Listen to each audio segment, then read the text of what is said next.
Welcome to St. Peter Mancroft Church, both online and in person, to one of our weekly Wednesday lunchtime reflections. If you're visiting the church, please do continue to walk around. My name is George Allen. I'm currently on a ministry experience year here at St. Peter Mancroft. Yesterday marked 1 month since my arrival, and I'd like to thank everyone here in the church community for such a warm and friendly welcome that has made it feel so easy to settle in. The title of my role, that of ministry experience, has fully been lived up to over this past month too. Weekly communal prayer and worship with both the fellow ministry team and the whole congregation has provided a spiritual foundation to my role, focusing my mind each day towards those Christian ideals of love and compassion we aim for, but can too easily forget our priorities in the hustle and bustle of everyday life. I must admit the first mention of a 7:30 Eucharist on a Wednesday morning made me somewhat pale at how early I'd have to set my alarm, but I found it such a calming and joyous way to start my day, and certainly missed it this morning when I had a meeting. Ministry in a city centre church has also meant being here in the heart of the city for the whole city, whatever point they are at. As I'm learning, and as I'm sure the lovely welcomers here today will know, the hundreds of people who walk through our doors each week come from all walks of life, all homes, some religious, some not, and some still working it out for themselves. But they all met with the same warm welcome. However, today I wish to discuss an experience this past month, not of meeting people here in church, but going outside to meet them. On the third Saturday of September, we started a new spirituality and nature group, or SING, for those like myself who enjoy a catchy acronym. We gathered at the Broad at the UEA campus, and while I brought my Christian spirituality to the group, it was an open space where people could bring their own sense of spirituality to exploring the nature around us. The theme of the month was coming home, and we observed the numerous habitats around us. Although perhaps a little too busy for any larger creatures to be courageous to come out for us to spot, evidence of life was everywhere, from rabbit droppings to built-out dens, perhaps for a fox we thought. And as the old harvest hymn would tell us, it's about all creatures great and small, and flying nature was abundant all around us, from hoverflies burrowing in the tall grass to nesting egrets. What struck me was how much we found in such a short space. You could easily, as I had many times in the past, walk straight down that path in a brisk 10 minutes and have missed all the living homes around you.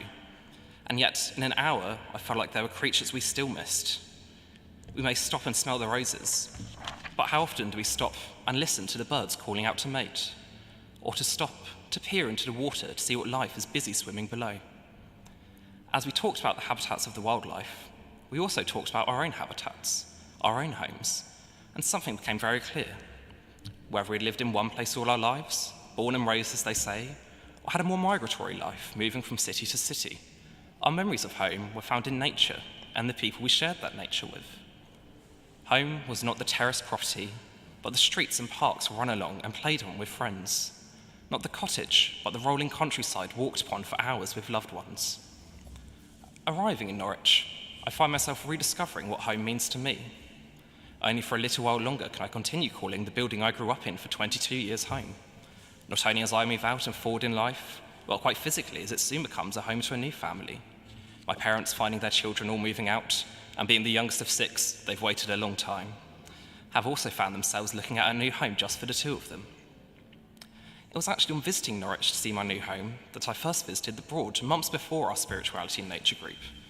Visiting with my partner, we walked around the water before sitting to watch a flock of mallards blissfully swimming by. Mallards held a special significance for us, our former university being notable for its sizable population of them. And in that moment, despite being on the edge of a new journey in a new place, there was a peaceful sense of coming home. We had travelled 200 miles, but our reliable ducks were still with us.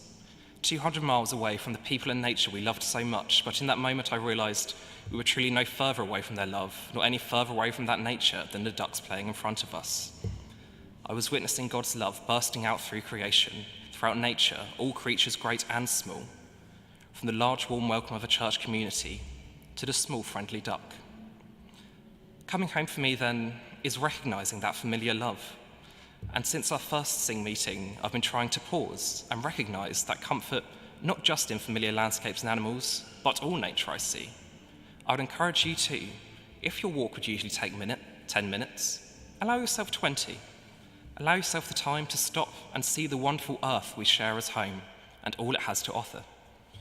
See what else is living around us, maybe hidden in the grass or up a tree, but I promise you if you stop and look, you will find them there. Our next meeting of Sing is on Saturday the 15th of October, looking at harvest and Thanksgiving. Please do come along and share in that nature with us and what you have found. Thank you.